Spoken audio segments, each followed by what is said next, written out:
حضرت عبد الرحمن جامی رحمۃ اللہ علیہ آپ لکھتے ہیں کہ نبی اکرم نور مجسم رحمت دو عالم صلی اللہ علیہ وبارک وسلم سرکار کی ذات و برکات حضرت امام حسین پاک کو اپنی ران پر بٹھائے ہوئے پیار فرما رہے تھے۔ دوسری ران پر آپ کے لخت جگر نور نظر حضرت ابراہیم جو دوسری ران پر موجود تھے، ان دونوں کو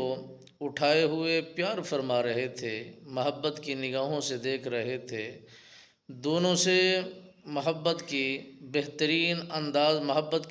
انداز میں پیار فرما رہے تھے۔ جناب سید الملائکہ جبرائیل امین نبی سرکار کے دربار اقدس میں حاضر ہو کر عرض کرتے ہیں، آقا یا رسول اللہ صلی اللہ علیہ وسلم، ان دو میں سے ایک کو پسند کر لیجئے اور ایک کو خدا کے حوالے کر دیجئے۔ دونوں ہستیاں آپ کی بڑی پیاری ہیں، دونوں سے آپ کی محبت و الفت بہت زیادہ ہے، ایک کو پسند کیجئے، ایک کی قربانی پیش کیجئے۔ ایک طرف حضرت امام حسین پاک کی ذات ہے، دوسرے طرف آپ کے لخت جگر آپ کے بیٹے ابراہیم کا ذات ہے۔ یہ دونوں شہزادے موجود ہیں۔ میرے آقا دو عالم نور مجسم رحمت دو عالم صلی اللہ علیہ وسلم سرکار نے دیکھا، اگر بیٹے کو پسند کرتا ہوں تو نواسے کی قربانی دینی پڑتی ہے، میری بیٹی ان کے غم میں پریشان ہوگی اور روئے گی اور مجھے برداشت نہیں ہوگا۔ میرے آقا نامدار صلی اللہ علیہ وسلم سرکار نے فرمایا، اس بات پر میں نے اتفاق کیا کہ میں نے اپنے بیٹے کی قربانی پیش کر دی اور اپنے نواسے کو پسند کیا اور اپنے پاس رکھا، تاکہ اس کو قربان کرنے سے دو ذاتوں کو، دو انسانوں کو، دو ہستیوں کو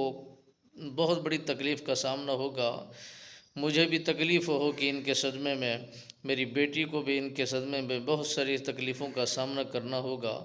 حضرت امام حسین پاک کو قبول کرنے کے بعد اپنے بیٹے ابراہیم کی قربانی پیش کر دی۔ تیسرے دن